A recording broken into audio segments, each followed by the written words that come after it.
about John chapter 2? What about it? Go ahead. I mean, So of course you can ask me it. So what about it? I heard you discussing the wedding in Cana of Galilee, right? And it's Yes. very deep because it shows the intercession of the Blessed Mother. It shows it resonates with Genesis.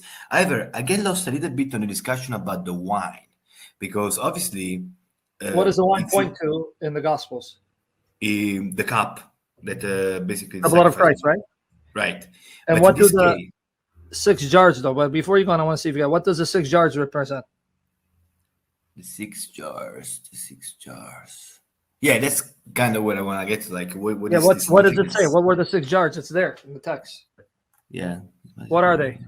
Nearby The stood 6 water Jars jars. of ceremonial cleansing of the Jews. They would fill the water to use to perform their ritual cleansing. Okay. You see it there?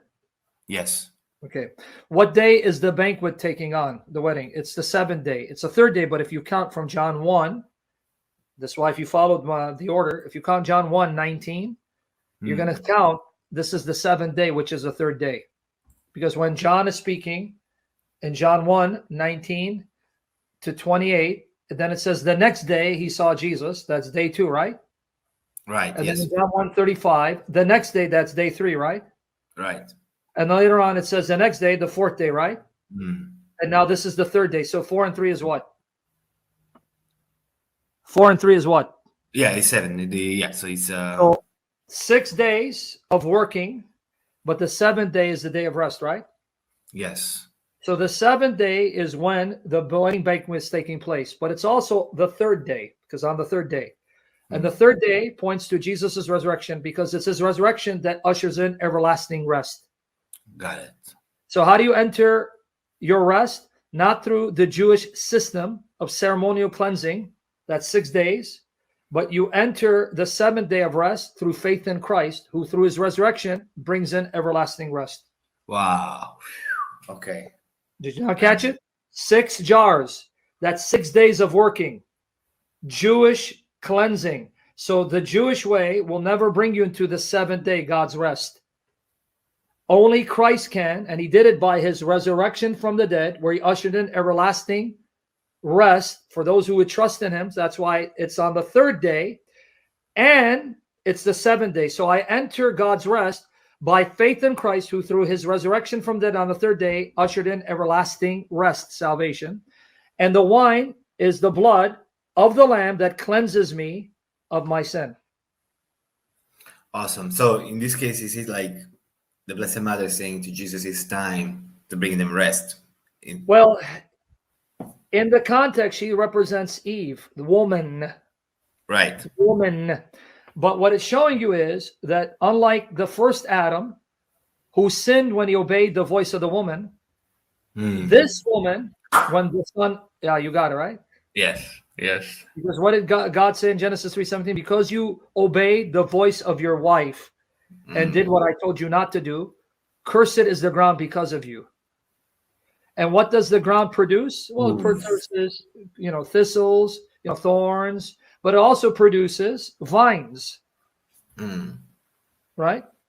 And what is wine made out of? The fruit of the vine, right? Alcohol. Vine. Okay, so the first woman, right, the first man, when he obeyed her, this woman was not a curse, but actually turned out to be a blessing because she hastened the hour in which Christ would begin his work of bringing everlasting rest.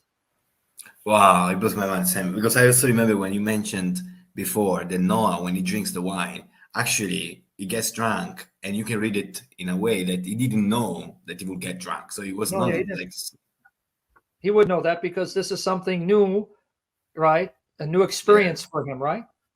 Yeah, exactly. So it all connects, right? Because this new wine is the true wine. It doesn't make you drunk, but gives you life. No, it cleanses you because the purification rites of Judaism cannot cleanse you. It's only the blood of the Lamb that cleanses you.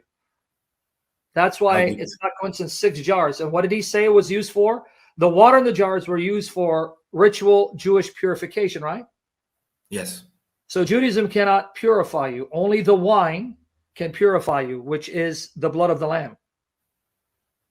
Wow. Fantastic. Wow. What a passage. So that's how deep the passage is. But Wow. So then deep.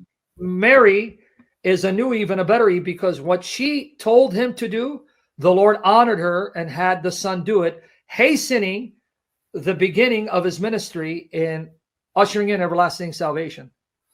And then when the master of the banquet says, he talks about basically everyone serves the best wine first and then the cheaper wine. Because the Old Testament wasn't God's ideal. It's the New Testament, ratified by his blood. Okay. Wow. Without sinking in? Wow. The Old Testament, the Old Covenant, is not God's ideal. God saved the best for last. It's the New Covenant in his blood. Wow. Blows my mind. So deep. I'm glad I asked you the question. So now it's making sense? Yes, yes. And you see that Mary is important in that, because it was her request that ushered in, sped up the hour of Christ beginning his work of bringing in everlasting salvation and rest. See how important awesome. it is? The first woman brought death and caused the man to sin against God. That's why God said, because you heard her voice.